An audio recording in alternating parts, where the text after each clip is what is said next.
안녕하세요. 다들 어릴 적 어떤 꿈을 꾸셨나요? 장래 희망 말이에요. 다들 그 꿈을 이루고 사시나요?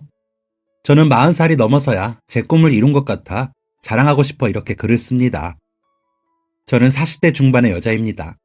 아직 어린 쌍둥이를 키우는 엄마이기도 하고 착하고 여린 남편의 아내이기도 하죠. 저를 낳아주신 부모님의 딸이기도 하고 남편을 낳아주신 부모님의 며느리이기도 합니다. 다들 저와 비슷한 역할을 하시고 계시리라 생각합니다. 형제, 자매들, 시형제들이 어떻게 있느냐에 따라 좀 다른 역할들이 생기겠죠. 저는 저보다 2살 어린 여동생이 있고 남편은 5살 많은 누나가 있는 사람들이라 친정에서는 언니의 역할을 하고 시댁에서는 늦둥이 동생의 처로 올케 역할을 합니다. 왜 이렇게 역할 이야기를 하는지 궁금하시죠? 저의 어릴 적 꿈이 바로 여러 역할을 하는 연기자였거든요. TV를 틀고 드라마를 보면서 저 사람들처럼 여러 가지 모습을 하고 여러 가지 삶을 사는 사람이 되고 싶다는 생각을 하며 자랐습니다. 멋지고 예쁜 사람들이 좋은 옷을 입고 화려하게 나오는 모습이 보기 좋았거든요. 게다가 돌아가시기 전까지 저와 한 방을 쓰시던 할머니께서 드라마를 열심히 보시며 멋지다 소리를 연발하셔서 더 근사해 보였죠. 그래서 어른이 되면 꼭 TV 속의 저 사람들처럼 연기를 하는 사람이 될 거라고 다짐을 했습니다. 학교에서 하는 모든 연극제에 나가기도 했고 연극부에서는 항상 핵심 멤버였기에 저는 제 꿈을 향해 열심히 다가가고 있다고 생각했습니다. 하지만 대학 입시를 치르며 모든 연기 관련 학과에 떨어지면서 저의 시련은 시작되었죠. 그저 어릴 적 꿈만 쫓으며 해맑던 저는 하늘이 무너지는 것 같았습니다. 왜 제가 입시에 실패했는지 그 원인을 파악하기보다 그저 학교 탓만 하며 괴로워만 했습니다. 저희 집 형편으로 비싼 입시학원을 보내주시지 못하다 보니 백이 없었다고 그냥 그렇게만 생각했습니다. 저는 그 좌절감에 도취되어 매일 눈물로 세월을 보냈습니다. 세상이 알아주지 못하는 비운의 연기 천재라고 생각했나 봐요. 바보 같았죠. 그러다 같이 입시를 준비하던 친구가 제게 극단에 먼저 들어가는 방법도 있어. 여기 꽤나 유명한 배우들이 거쳐간 극단이래. 가서 무조건 1부터 배워. 라며 알려주더라고요. 극단 모집을 하고 있었거든요. 요즘도 자주 나오는 연기자들이 무대에 오르던 시절에 그곳에서 연기를 하다가 나중에는 영화도 찍고 드라마도 찍으며 유명 배우가 되었다고 하더라고요. 그러면서 알려준 유명인들도 정말 꽤 됐고요. 저도 그렇게 되면 된다는 생각에 저는 그 극단을 찾아갔습니다. 제 연기를 가만히 보시던 극단의 단장님은 조용히 내일부터 나와서 여기 일 좀 돕고 해 라더니 별 말씀 없으시더라고요. 저는 이제 됐다 싶어 얼마나 기뻤는지 모릅니다. 무대에 올라 빛나는 조명을 받으며 연기하는 일만 남았구나 싶어 설레는 마음으로 극단에 나갔습니다. 하지만 저는 무대 연출 보조를 하느라 바빴습니다. 한번 극이 올라갈 때마다 새벽부터 밤 늦게까지 어두운 무대 밖에서 이리저리 뛰며 연기하는 선배들이 빛날 수 있도록 하는 게 제 일이었죠.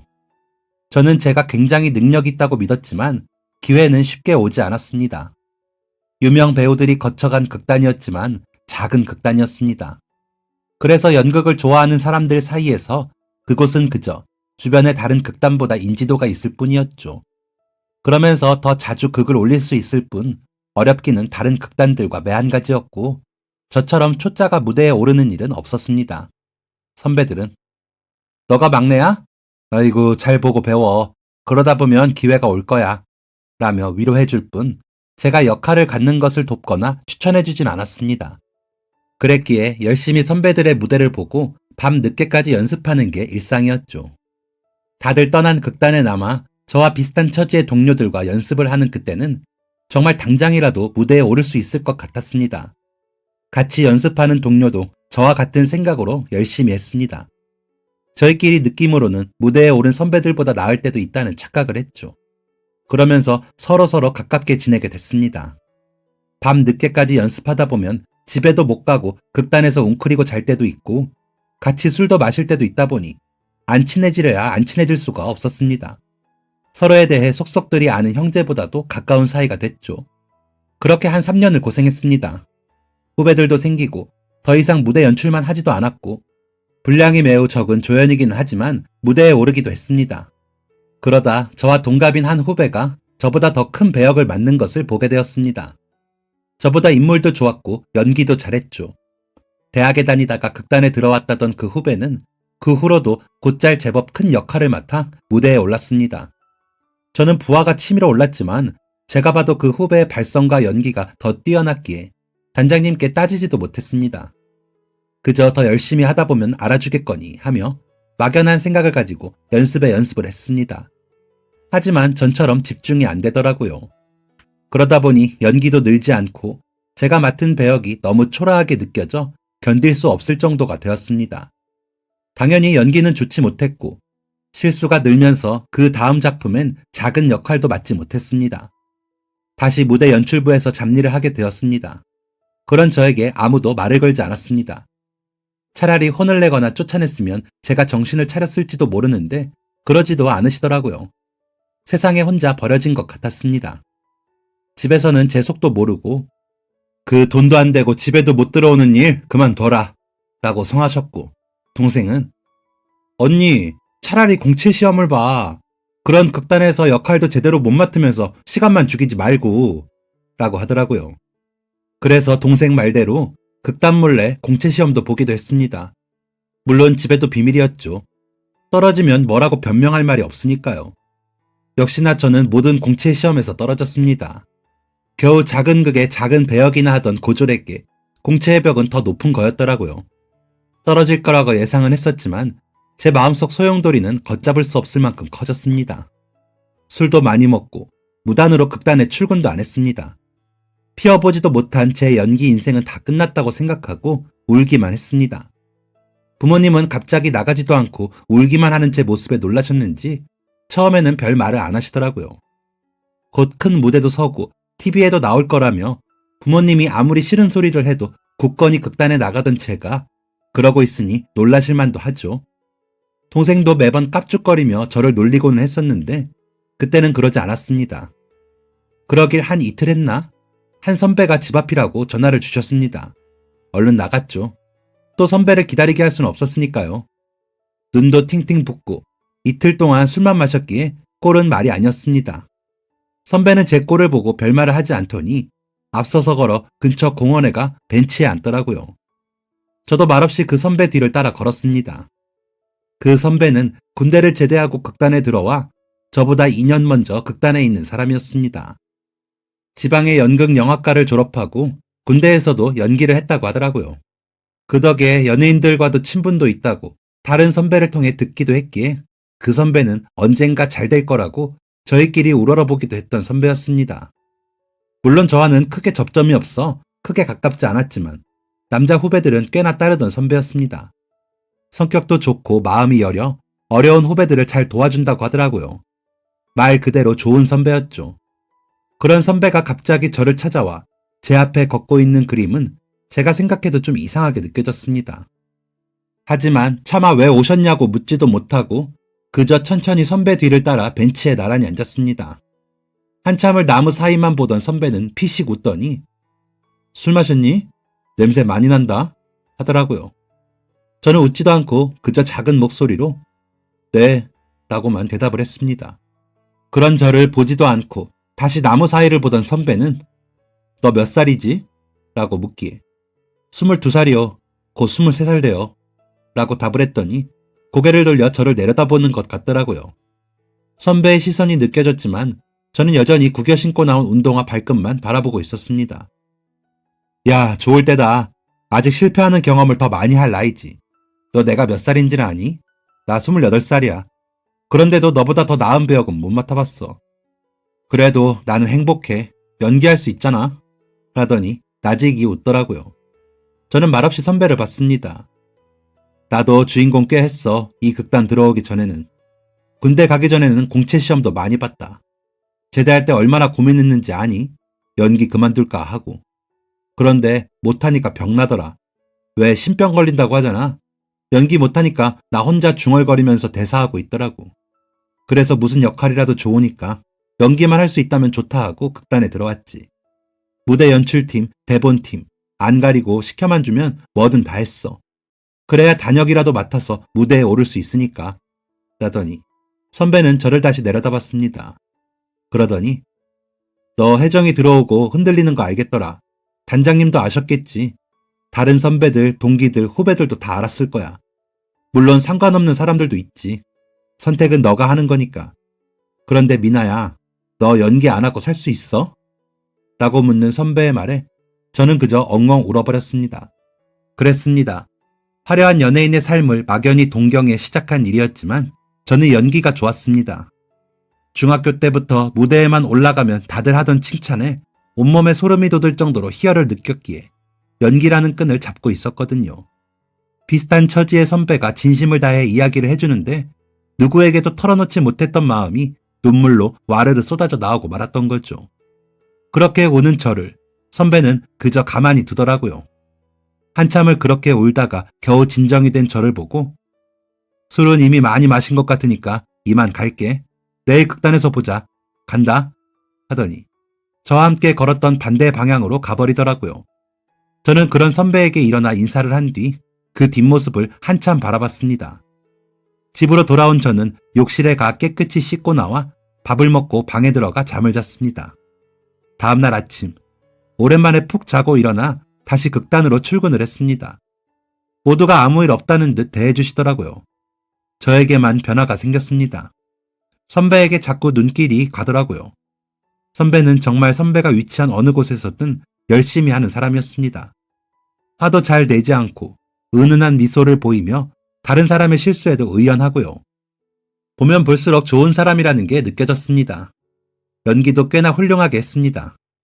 특히나 나이 든 노인 연기는 탁월하다라고 할 만큼 잘했습니다. 다른 선배는 인생 2회차라며 야, 규민이 너는 어떻게 그렇게 노인 연기를 잘하냐? 라며 크게 칭찬하기도 했습니다. 모두가 인정했죠.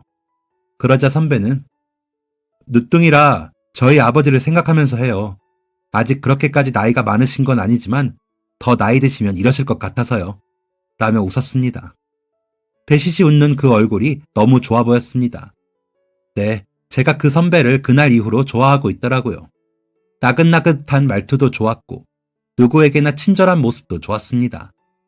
부드러운 말투로 넌지시 건네는 모든 말들이 제게는 위로가 되기도 했고요. 하지만 누구에게도 말을 하지 못했고 표를 낼 수도 없었습니다. 들키고 싶지 않은 비밀이었죠. 선배가 좋아지니 극단의 모든 활동도 더 적극적으로 열심히 하게 됐습니다.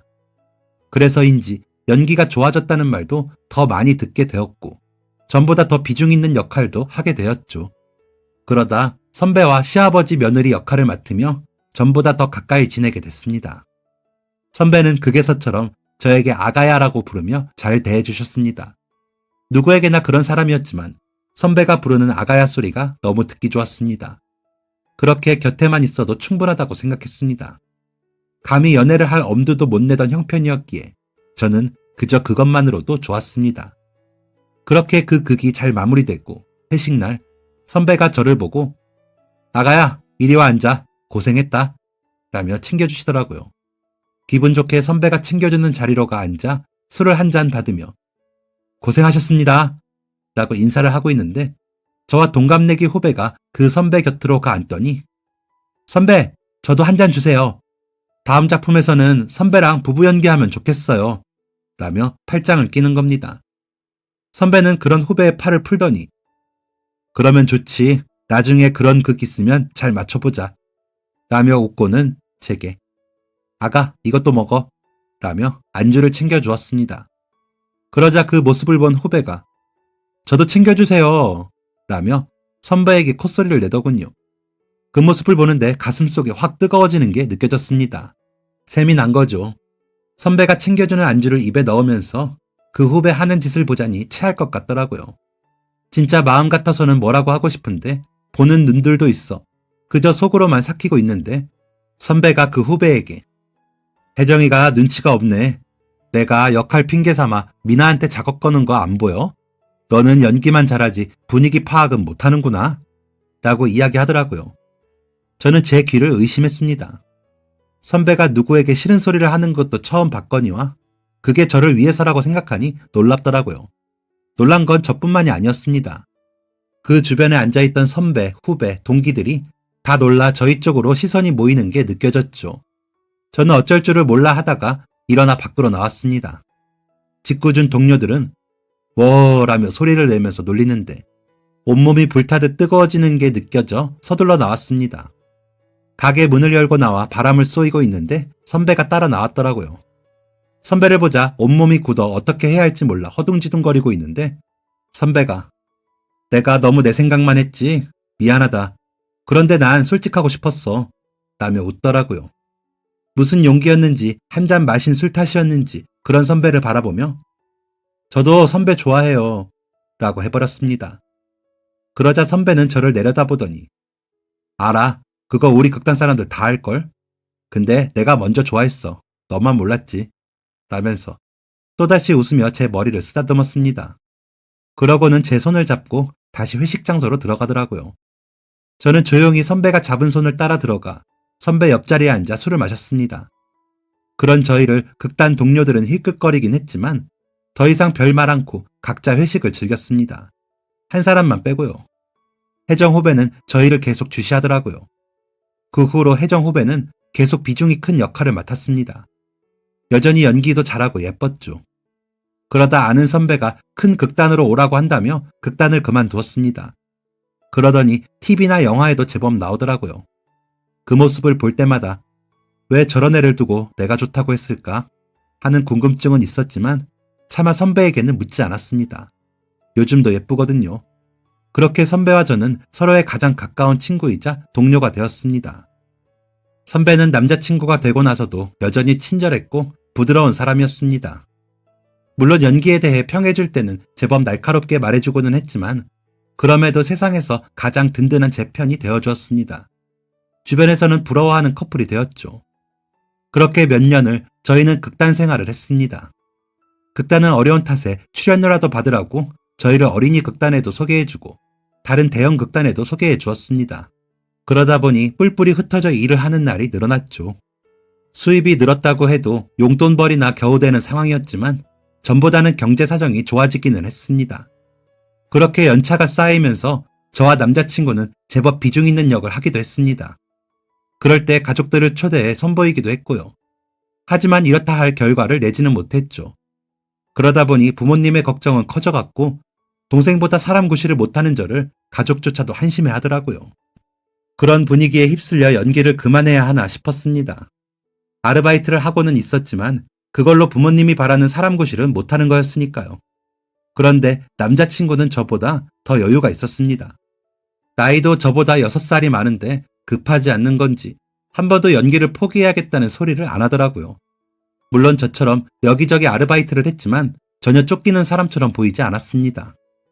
그런 남자친구를 보며 저도 버틸 수 있었던 것 같습니다. 연기가 그저 좋았으니까요. 그러던 찰나에 남자친구 입에서 결혼 이야기가 나왔습니다. 알다시피 내가 늦둥이라 부모님이 연세가 많아. 나도 미나가 아직은 부담스러운 것 아는데 그래도 난 결혼을 미나랑 하고 싶어. 라고 하더라고요. 저도 막연하게 남자친구와 함께라면 행복한 결혼 생활을 할 수 있을 것 같았습니다. 그래서 저희 부모님께 인사를 갔습니다. 결혼 허락받으러 간 거죠. 그런데 부모님은 둘 다 그러고 있으면 뭐 손가락 빨고 살래? 아니, 우리 미나보다 나이도 많다면서 그렇게 현실성이 없어요? 안 돼. 되는 소리를 해야지. 안 돼. 결혼한다더니 어디서 지 같은 사람을 데리고 와? 아휴, 아휴. 라며 반대를 하셨습니다. 생각지도 못하게 너무 큰 산을 만난 저희는 난감했습니다. 그런데도 남자친구는 부모님 입장에서 그러실 수 있지. 미나가 눈치 많이 받겠다. 우리가 더 잘해야지. 라며 제 손을 잡고 웃었습니다. 그런 남자친구를 위해 저는 부모님께 우리 둘이 좋다고 하잖아. 엄마 아빠가 반대해도 난 결혼할 거야. 우리 둘이 이렇게 무대하면서 살면 돼. 여태 내가 보태달라고 한 적 있어? 연기학원 못 보내줘도 내가 알아서 여기까지 왔잖아. 내 형편, 내 열정 다 이해해주는 사람이야. 이 사람이랑 결혼하면 난 평생 행복할 수 있어. 엄마 아빠는 내 행복보다 다른 게 중요해? 라며 강력하게 나섰습니다. 그리고는 방에 틀어앉아 밥도 안 먹고 시위를 했죠. 부모님은 너가 지금 눈에 뭐가 씌어서 그렇지 나중에 우리 말이 맞지 할 거다. 라며 제 시위를 본 척도 안 하셨지만 제 시위가 길어지자 결국에는 다시 오라고 해. 너 나중에 왜 안 말렸냐고 우리 원망하지 마라. 하시더니 남자친구에게 얘가 철이 없으면 자네라도 철이 있어야지. 어휴, 그래. 그렇게 좋다니까 살아봐. 살다 보면 다른 일도 하겠지. 라며 허락해 주셨습니다. 그렇게 겨우 부모님 허락을 받고 남자친구 집에 인사를 가면서도 저는 벌써 긴장이 되더라고요. 저희 부모님 같으실 거라고 생각을 했거든요. 저희 부모님께 열심히 살겠습니다. 라고 답한 남자친구는 부모님이 어떤 분들인지 말해주지 않았거든요. 그저 저희 부모님께 허락받은 것만으로 기뻐했습니다. 하지만 저는 남자친구와 원룸에 살아도 지금처럼 곁에서 서로 응원해주고 서로만 있다면 다 상관없었습니다. 밥만 안 굶고 살면 되지 하는 생각도 했습니다. 남자친구 부모님은 저를 굉장히 반기셨습니다. 아버님은 남자친구가 역할을 하면서 했던 노인 분장과 닮아 익숙하기까지 했죠. 어머님은 제 손을 덥석 잡으시더니 아이고, 우리 전에도 봤죠, 극장에서? 이렇게 분장 안 하고 있으니까 더 예쁘네 라면서 반겨주셨습니다. 남자친구는 그런 부모님과 저를 번갈아 보며 배시시 웃더니 우리 부모님 이제 소원 풀었지? 우리 미나한테 고마워해요. 미나 아니면 난 결혼 생각도 안 했어. 알죠? 라면서 너스레를 떨더라고요. 그렇게 남자친구 부모님께 인사를 드리고 상견례 날짜를 잡고는 결혼은 일사천리로 진행됐습니다. 식은 저희가 처음 만난 극단의 극장에서 치렀고 음식은 양가 어머님들이 준비를 해주신 걸 무대 위에서 먹었습니다. 극단 동료들과 친인척만 초대해 간결하게 치르자고 그렇게 계획을 하고 단장님께 부탁을 드리면서 생각했던 그림대로 식이 진행되어 저희 둘은 만족했던 결혼식이었습니다. 식을 진행하며 찍은 결혼식 사진이 전부였고 예물 예단 없이 서로 반지만 나누어 꼈습니다. 집은 남자친구네 집 옥탑에서 지내기로 했고 혼수는 방에 냉장고만 하고 말았습니다.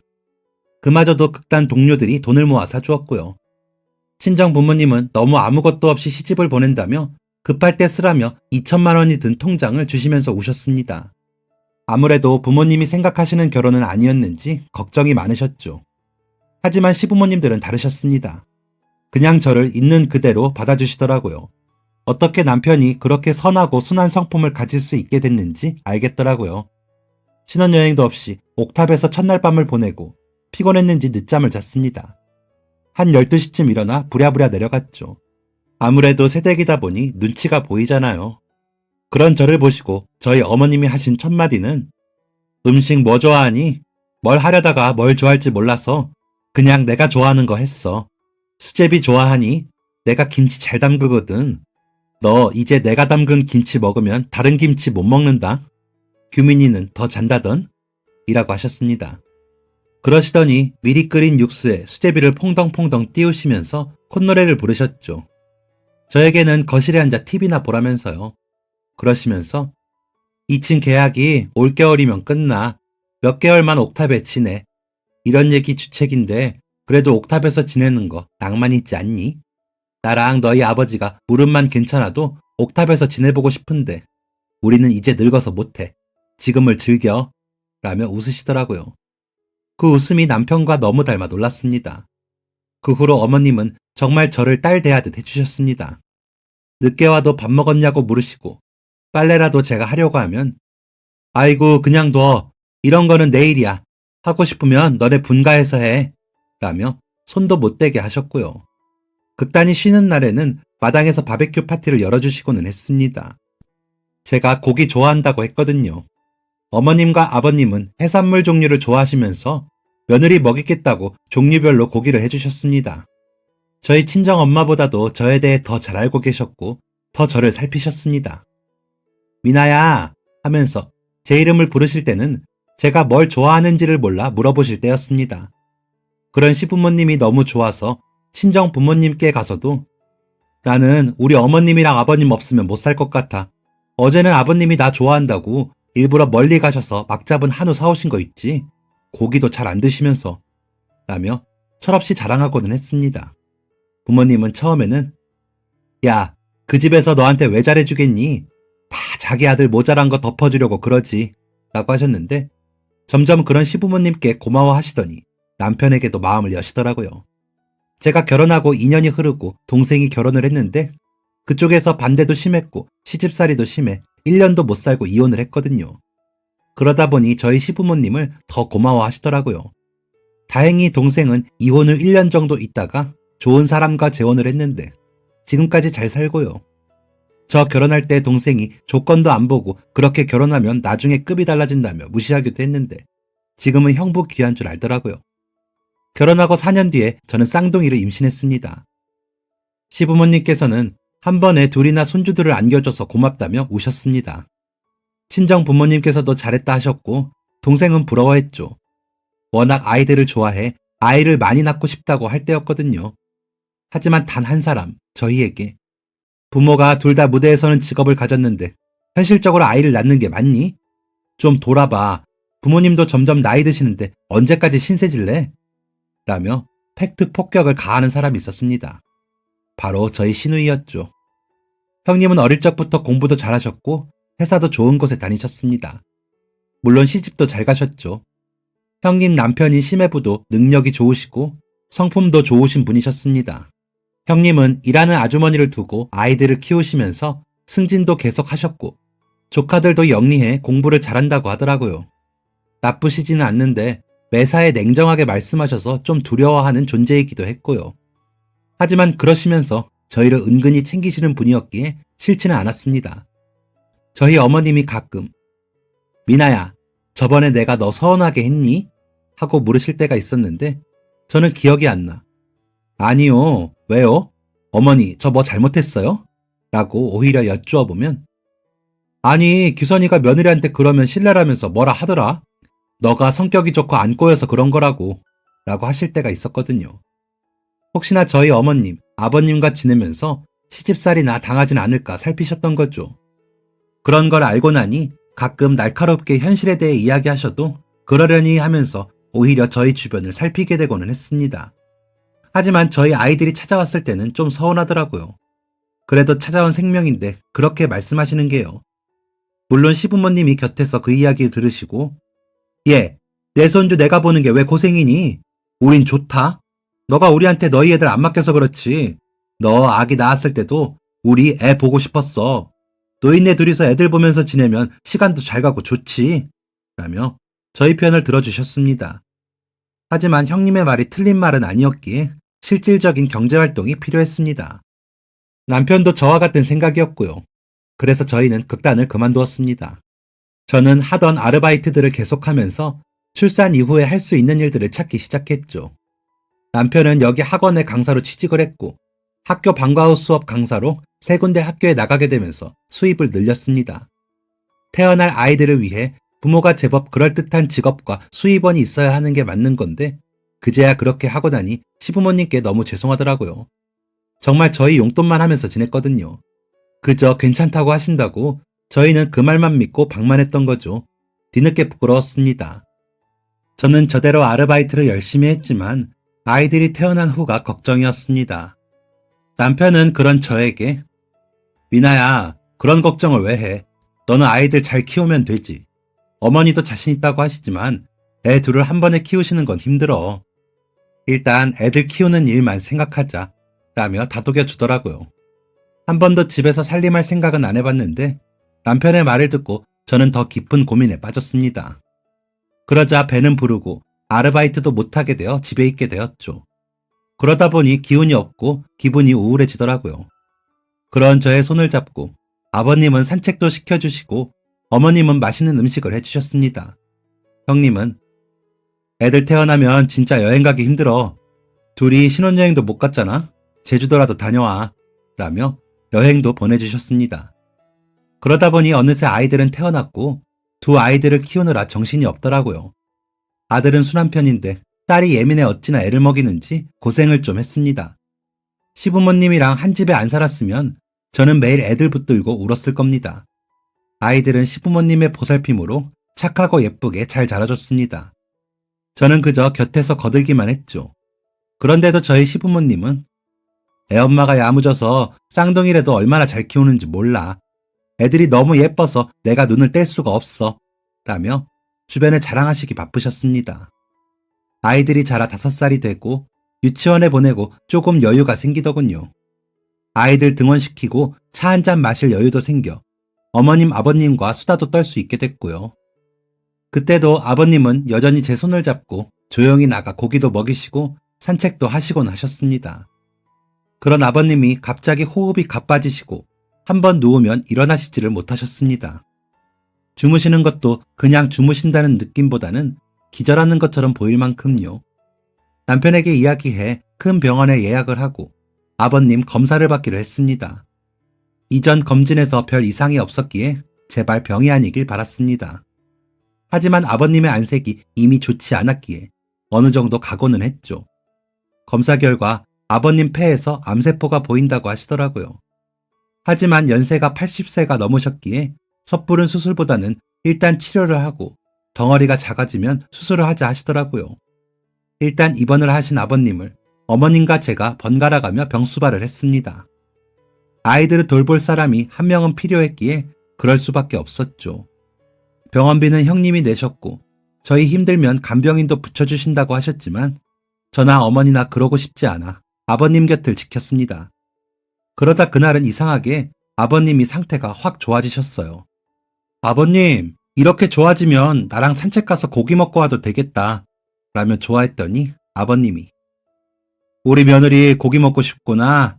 내가 얼른 일어나서 고기 사줄게 라고 웃으셨습니다. 그러고는 어머님이 오시고 저는 아이들 하원시키러 갔습니다.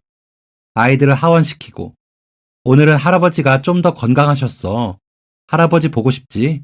조금만 참아 하며 말하고 있는데 어머님께 전화가 오더라고요.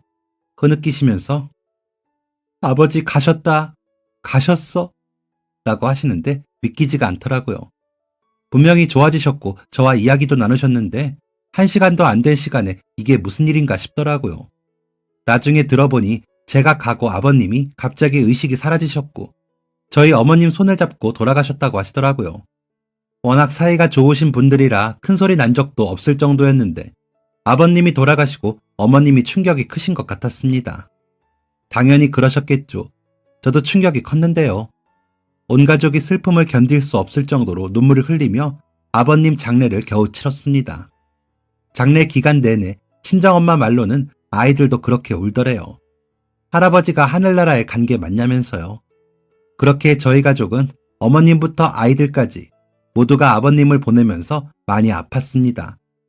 아버님을 집에서 멀지 않은 공동묘지에 모시고 집으로 돌아와서도 저희는 아버님의 빈자리에 괴로워했습니다. 금세라도 현관문을 열고 들어오시며 어머님이 좋아하시는 꽃과 제가 좋아하는 고기, 아이들이 좋아하는 과자를 내밀며 웃으실 것 같았거든요. 매사에 냉정하던 형님도 아버님이 돌아가시고 며칠은 어머님과 1층에서 지내며 아버님의 흔적을 더듬으며 우시더라고요. 어머님은 그런 형님을 안고 우시다가 사진을 보셨다가 아이들을 끌어안았다가 저를 쓰다듬으셨습니다. 우리 착한 며느리 고맙다. 너 덕분에 아버지 직접 모시다가 보내드렸어. 라며 우시면서요. 그런 시간들은 빈도수가 줄긴 했어도 꽤 오랜 시간 지속됐습니다. 남편은 출근을 하면서 어머님 방해가 인사를 전보다 더 꼼꼼히 했습니다. 어머님이 점점 말수도 없어지시고 전처럼 잘 웃지 않으셨거든요. 그나마 저와 아이들을 보면 웃으셨는데 잠깐이라도 혼자 계시면 멍하게 계실 때가 많았습니다. 그러던 어느 날 아이들을 하원시키고 집에 돌아왔더니 어머니가 부엌에서 음식을 하시고 계시더라고요. 여느 때와 마찬가지로 아이들을 반기시더니 저에게 아버지한테 전화 좀 해봐라. 이 양반이 아무리 전화를 해도 안 받으시네. 라고 하시는 겁니다. 깜짝 놀라 어머니, 아버님이 전화를 어떻게 받아요? 라고 되묻자 왜 못 받아? 어디 가신다던? 나한테 그런 말 없으셨는데? 라는 어머님의 표정은 정말 모르겠다는 표정이셨습니다. 곁에서 듣던 아들이 할머니, 할아버지는 하늘나라에 갔는데 전화를 어떻게 받아? 하고 물으니 어머님은 예끼, 그런 말 하면 못 써. 라며 아이를 나무라시더라고요. 그런 어머님을 보는데 문제가 생겼구나 싶더라고요. 그날 저녁 형님과 시매부를 오시라고 했습니다. 제게 말을 전해들은 남편이 어머니께 엄마, 오늘이 몇 월 며칠이야? 라고 물으니 글쎄, 모르겠어. 그나저나 너희 아버지는 왜 안 오시니? 라고 하시더라고요. 그러자 형님이 엄마 이름이 뭐야? 라고 물었는데 어머니는 내 이름? 뭐지? 하시더라고요. 모두들 놀라 어머님이 하시는 행동을 보기만 했습니다. 어머님은 갑자기 장롱을 열더니 이불을 다 꺼내셨다가 부엌에가 쪼그려 앉으시더라고요. 갑작스럽게 어머님의 행동이 이상해졌기에 저희는 더 놀랄 수밖에 없었습니다. 서둘러 병원을 예약했습니다. 형님 친구분 병원이 꽤나 유명한 곳이 있다고 해 부탁을 드려 빠른 날짜에 예약을 할 수 있었습니다. 여러 검사 결과 어머님은 우울증으로 인한 기억의 혼선으로 아버님이 돌아가신 걸 기점으로 기억이 손실되신 거라고 하시더라고요. 오래되면 치매로 이어질 수는 있지만 아직 초기이기에 약을 병행하는 치료를 통해 회복을 할 수 있다는 희망적인 말씀을 하셨습니다. 치료 초기에는 어머님의 행동이 점점 퇴화되어 어린애 같아지셨다가 갑자기 무기력해지셨다가 하면서 갈피를 잡을 수 없더라고요. 그래서 불같이 화도 내셨다가 아버님이 왜 오지 않으시냐면서 우기시기를 반복하셨죠. 어떤 때는 아가씨처럼 구실 때도 있고요. 그런 어머님을 보자니 연극 무대가 떠올랐습니다. 한 여자의 일생이 빠르게 흘러가는 게 보였거든요. 그러다가 아이디어가 떠올랐죠. 어머님을 모시고 병원에 가서 선생님께도 여쭈어보기도 했고요. 혹시나 어머님께 혼란을 드리면 안 되잖아요. 그러고 나서 남편에게도 말을 했습니다. 우리 연극 한 편 하자. 라고요. 일종의 역할 치료라고도 하시더라고요. 의사 선생님께서도요. 그래서 남편이 그날부터 대략적인 대본을 썼습니다. 한 2주 걸리더라고요.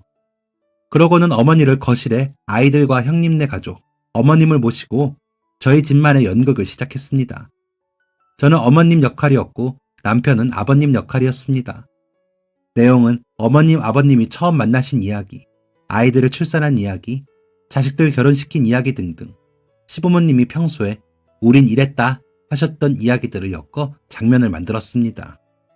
그러거든 마지막 장은 아버님이 돌아가시던 날이었죠. 남편이 노인 분장을 하고 아버님 역할을 할 때는 저도 모르게 눈물이 나려고 하더라고요. 그래서 아버님이 돌아가시는 장면에서는 저도 모르게 펑펑 울고 말았습니다. 남편은 눈물을 흘리면서도 마지막 대사를 하더라고요. 여보, 마누라, 우리 참 행복했어. 그게 다 당신처럼 좋은 여자를 만난 덕이었지. 고맙네. 당신 덕에 난 참 잘 살았어. 그러니까 당신도 남은 세월 잘 살다가 와. 자식들 애먹이지 말고 내가 어디 안 가고 기다리고 있을게. 먼저 가서 미안해. 우리 또 만납시다. 라며 어머님의 머리를 끌어안고 겨우 대사를 마친 남편은 한동안 일어나지 못하고 울었습니다. 연극을 보시던 어머님은 울고 웃으시다 남편의 마지막 대사에 오열을 하며 규선이 아버지, 나도 데려가요. 내가 당신 없이 어떻게 살아? 라며 소리치셨습니다. 어머님의 그 절규에 저희는 같이 더 울었습니다. 그러고 그날 밤은 모두가 어머님, 아버님 방과 거실에서 잠이 들었습니다. 어머님도 많이 우셔서인지 별 말 없이 주무시더라고요. 그러고는 다음날 아침 맛있는 냄새가 일어나 보니 어머님이 음식을 하고 계시더라고요. 반찬 없을 때 잘하시는 달걀찜을 하시면서요. 제가 주방으로 가자 잘 잤니? 나도 오랜만에 푹 잤다 하시더니 웃으셨습니다. 제가 조용히 어머님을 살피자 제 손을 잡고 고맙다 미나야 라고 하시더니 상을 차리셨습니다. 어머니는 그 후로 약도 점점 줄이시고 기억도 많이 돌아오셨습니다. 아이들도 할머니가 전처럼 돌아오시자 할머니와 더 잘 지내기도 했고요. 집안일도 전처럼 하시려고 하셨지만 제가 더 적극적으로 나서서 하고 음식만 어머님이 하셨습니다. 형님은 그 후로도 더 자주 집에 들르셨습니다. 그러다가 저에게 올케 따로 하고 싶은 일 없어? 내가 집에는 사람 부를 테니까 올케 하고 싶은 일 있으면 해. 그때 연기하는 거 보니까 재능 썩히기 아깝더라. 내가 규민이랑 둘이 하게 연기학원 차려줄까? 라고 하시더라고요. 아버님 연금이 끊기고 남편 월급으로 생활이 좀 빠듯해 저도 일을 하긴 해야 하는데 어머님 때문에 자리를 쉽게 못 비우기도 했거든요. 그래서 고민하다가 형님 그러면 저 카페 작은 거 해봐도 돼요? 알바생 쓰면 급할 때는 자리 비울 수 있게요. 라고 말씀을 드렸습니다. 그러자 알았다고 하시더니 저희 동네에서 목 좋은 곳에 프랜차이즈로 카페를 차려주시더라고요. 그러시더니 그냥 주는 거 아니야. 달마다 갚아. 그냥 주면 부담스러우니까 라고 하시더라고요. 얼마씩 갚으란 말도 없이 말이죠.